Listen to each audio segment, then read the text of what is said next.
So చాలామంది మళ్ళీ ఇక్కడ ఫుల్ స్టాప్ పడుతుంది అనే ఒక క్వశ్చన్ రైజ్ అవ్వచ్చు. మరి హైకోర్టు ఒకవేళ పిటిషన్ డిస్మిస్ చేసినా, ప్రభుత్వానికి అనుకూలంగా తీర్పిచ్చినా, లేకపోతే ఎవరైతే పిటిషనర్కి అనుకూలంగా తీర్పిచ్చినా మరి అక్కడ ఫుల్ స్టాప్ పడుతుంది అంటే పడడానికి అవకాశం అక్కడ కూడా లేదు.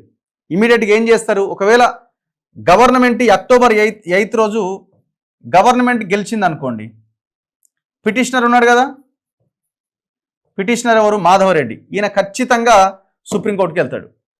ఒకవేళ గవర్నమెంట్ ఓడిపోయింది అనుకోండి, గవర్నమెంట్ కూడా ఖచ్చితంగా సుప్రీంకోర్టుకి వెళ్ళక తప్పని పరిస్థితి.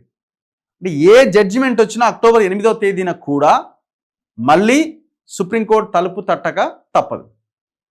సో అప్పుడు సుప్రీంకోర్టు విచారించడానికి అవకాశం ఏర్పడుతుంది. ఎందుకంటే హైకోర్టులో కేసు ఉంది ఆల్రెడీ కాబట్టి సుప్రీంకోర్టు అక్కడికి వెళ్ళమన్నది. సో ఇక్కడ వన్స్ డిస్మిస్ అయితే ఎవరో ఒకరికి అనుకూలంగా తీర్పు వచ్చి ఇంకొకరికి వ్యతిరేకంగా తీర్పు వస్తే వ్యతిరేకంగా వచ్చిన వాళ్ళు మళ్ళీ సుప్రీంకోర్టు మెట్లెక్కుతారు.